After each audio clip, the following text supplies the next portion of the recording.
The last 30 years have really been phenomenal. There have been a lot of happy experiences, a lot of sad situations I've been involved in, but by and large, working at the airport has been the best gig that one could ever imagine. Wonderful people, meeting people from all over the world. Phenomenal experience that I'll never forget the rest of my life. This is the chapel itself. It will seat 20 people or so. It's quite small, but it does what we do, because most of our work is one-on-one rather than in mass groups. Have the Murphy beds that we pull down for refugees and others who are stranded to help them. 5 years ago, two brothers arrived as refugees from Pakistan. Layne was the first friendly face they saw, and like the other 3,000 refugees he's helped over the years, Layne reached out. In the 1980s particularly, we helped a lot of refugee claimants and find a place accommodation for them. And there's been some sad situations that developed from those kinds of stories, but also some very rewarding ones. One of the families named their firstborn son after me, which made me feel pretty proud and pleased. One of the first things they did for me personally was to pay back by painting the chapel at the airport. They were insistent about wanting to do something, and so they painted the chapel. Even though they hadn't had a lot of experience painting, they did a great job.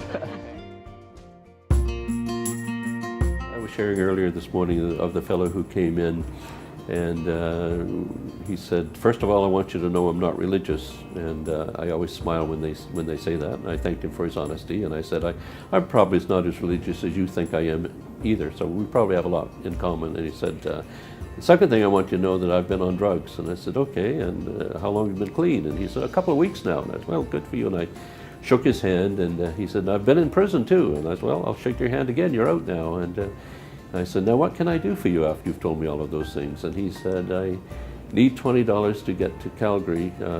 My mother wants me to come home, and she's going to help me get into a rehab center, but I'm $20 short in getting my ticket."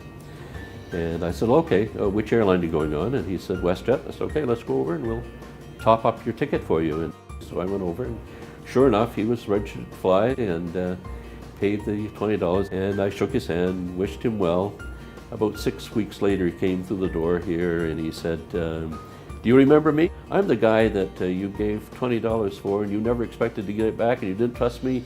You took me over to WestJet," and it came back to me, "Oh yeah, and how you doing? Here's the $20 you lent me, and here's another 20 you can give to someone else," he said. So, sometimes you get surprises in life.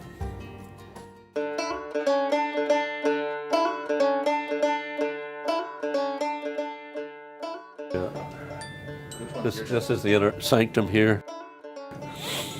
It's a lot cleaner now than it was a few days ago. I cleaned it out for Dennis so he could find his way in. Yeah, we found the desk underneath all this stuff. That's right, yeah.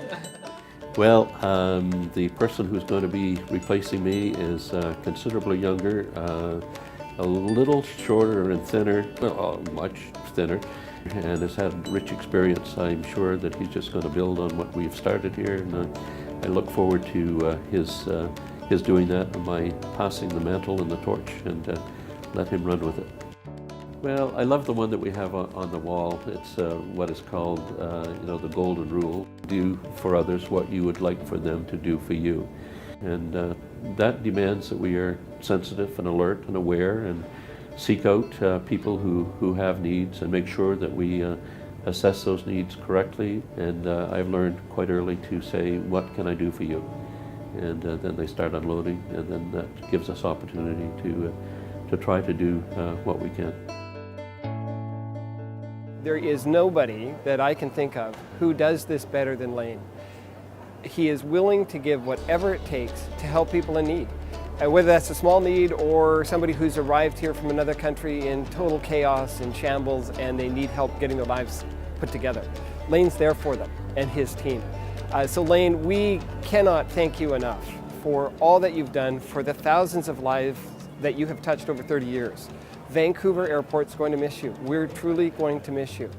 But we thank you for all you've done, the service, the energy, the care, and we just wish you all the best in your retirement.